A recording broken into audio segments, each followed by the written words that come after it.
friendos. Welcome back to our series where we're opening up the Beasts of the Mesozoic Ceratopsian series. There's dog fur all over this. There's dog fur all over me. There's dog fur all over. So this is the second video I'm doing where I unbox these Beasts of the Mesozoic figures. If you haven't seen the first one, go ahead and watch that because it's got some pertinent information that I'm not going to go over in this one. In this one, we're taking a look at Psittacosaurus and Pachyrhinosaurus. In the last one, we looked at Triceratops and Regaloceratops. So yeah, just take a look at that video and then come back here. Or you can watch this one, then watch that video. Or you could just not watch both of them. I don't know. If you're not watching both of them, you're not here to listen to this. So I guess it doesn't really matter. Same box as the others, smaller, because Cydicosaurus is smaller. Cute illustration on the sleeve. That art is by Jax Joxon and Carlo Arellano. Sorry if I pronounced your names wrong. Again, a little illustration of the other dinosaurs you could get in this wave. I kind of wish I'd gotten Diabloceratops and Zuniceratops, but I already got 3 of these and they're big and, you know, money. So let's get a look at this little pal. I think I saw on the Creative Beast Studios Instagram that this one is nicknamed Taco the Psittacosaurus. And like with the other figures in this line, a nice backdrop so you could have it posed against that if you wanted. More tail assembly notes, we saw that in the others, and the nice collector's card. Gently. Ooh, maybe not so gently. Get this little guy out of the packaging, trying not to nick anything, but it's difficult because my blade is dull, and I haven't replaced it because that would take forethought, and we don't deal with forethought here. Okay, so Cydicosaurus, you're dealing with a much more primitive ceratopsian. Looking at this, you wouldn't even think it belonged to this same family, but it does. It's just an early version of the ceratopsids that come later on. Very, very cute. I love it. Yeah, when I saw that they were going to make this one, I couldn't say no. It's a unique dinosaur. It's got a really unique shape. Can be posed on 2 legs or 4, which is cool. There's something over here to help facilitate that. I'll get into that in a minute. But first, we are, as always, going to look at sculpt and paintwork. And of course, just like the Triceratops and the Regaloceratops, it's great. Sculpt is beautifully executed, solid paintwork. A few mistakes here and there.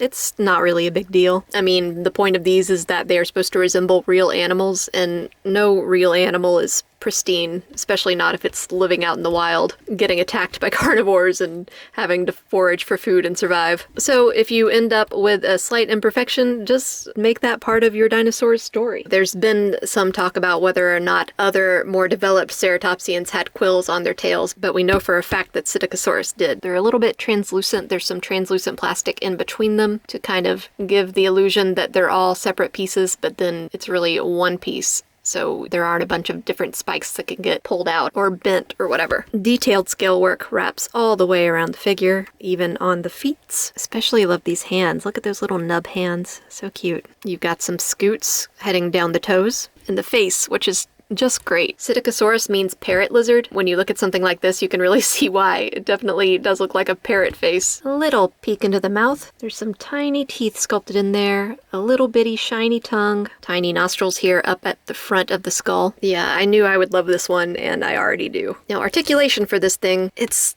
really stiff. It came out really stiff. So articulation might be a little difficult to suss out at the moment. I'm gonna have to break the joints in a little bit. Break in, not break. We don't want to break things, especially not these, because these are special to me. Okay, as we saw before, mouth opens, rotation in the head, up, down a little bit. You'll get a little bit more movement if you utilize the neck joint, but it still can't look up or down very far. Got that nice, big, chunky joint in the center. It breaks up the sculpt here a little bit, but when you're posing this and messing around with it, it's going to add a sense of realism and dynamism that you might not get otherwise. So I'm cool with this joint being here. Tail longer than what we've seen in the other ceratopsians, and it can move all around. Be gentle though, because you don't want this edge butting up against these quills here. Arms arc out.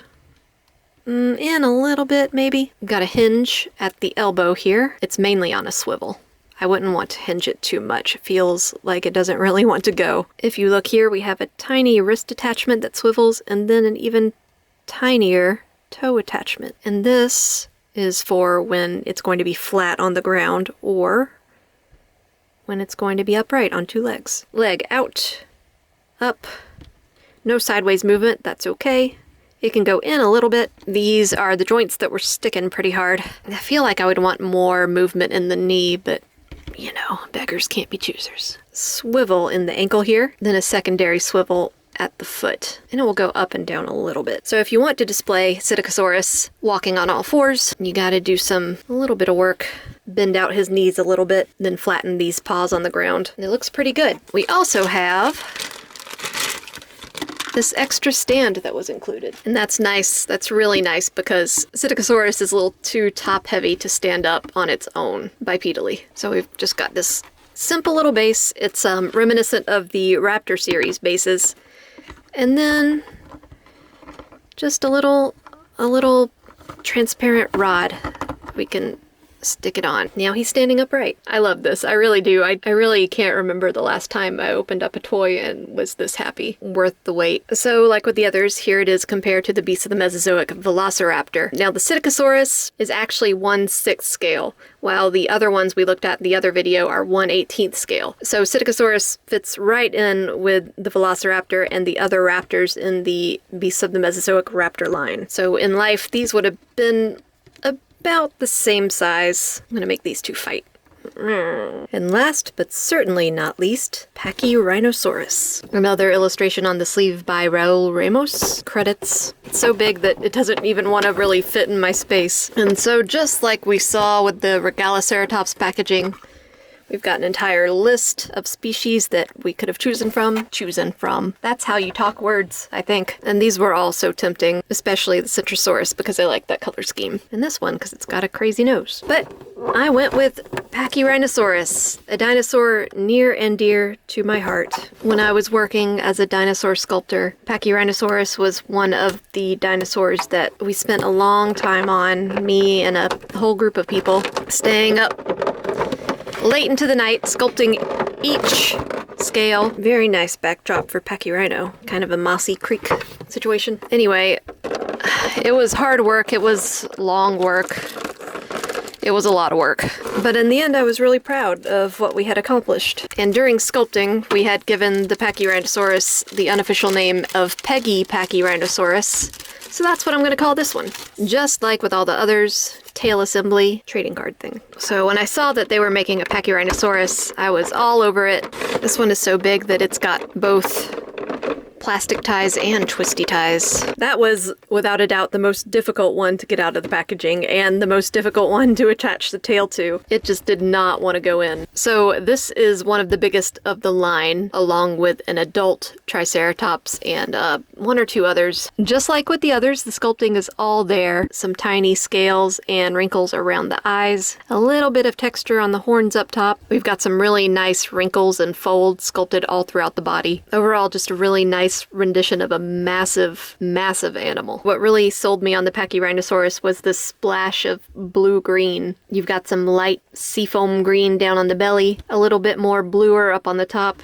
These markings throughout the face. Yeah, she's definitely got a different build than the other ones we saw. For comparison, here is the subadult Triceratops. So what we see in the Pachyrhino is a very pronounced back hump here, a flattening of the pelvic region, a longer tail, deeper wrinkles, and we've got these tubercles throughout that are individually painted. A nice line of ridges up top. And those eyes look really gentle and peaceful. This is a gentle, peaceful creature. I was most excited about this one, but honestly, it's a little too big. I guess that's silly, but I really like the scale of the smaller ones.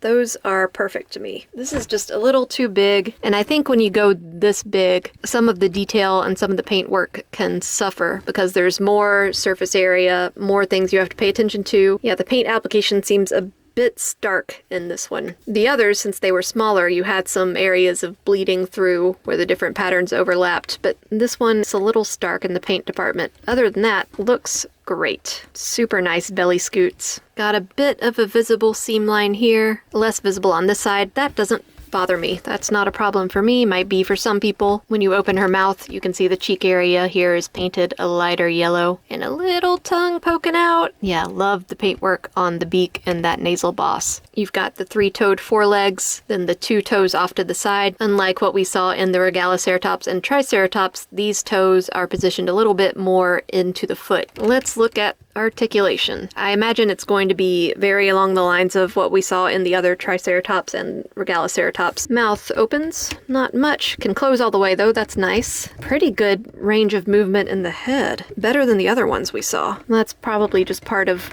this being so big. And then if you add in neck movement, that's a lot more. Swivel.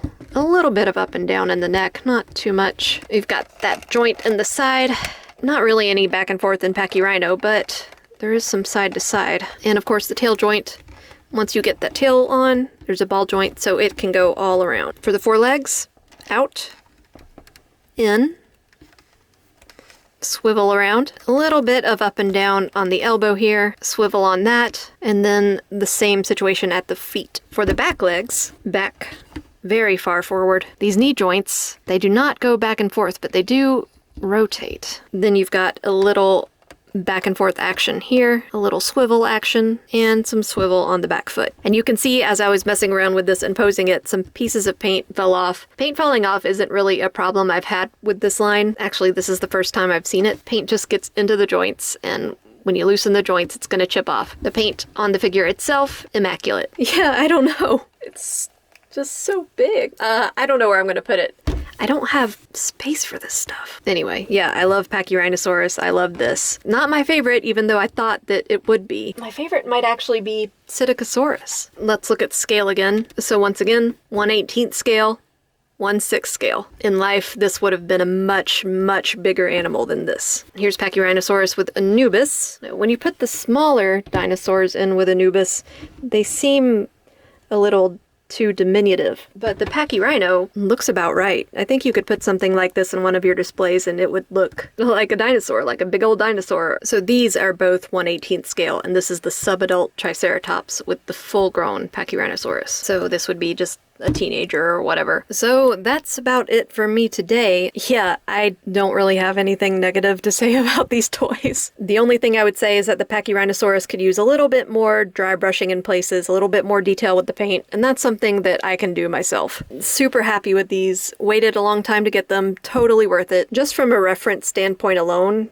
just having Triceratops will make drawing Ceratopsians a lot easier. Such strange animals, like it's hard to get those shapes right sometimes. And I know that Beasts of the Mesozoic is planning another Kickstarter where they'll be exploring the world of tyrannosaurs. So that is super exciting. I don't know how big they're gonna go. This is pretty big already.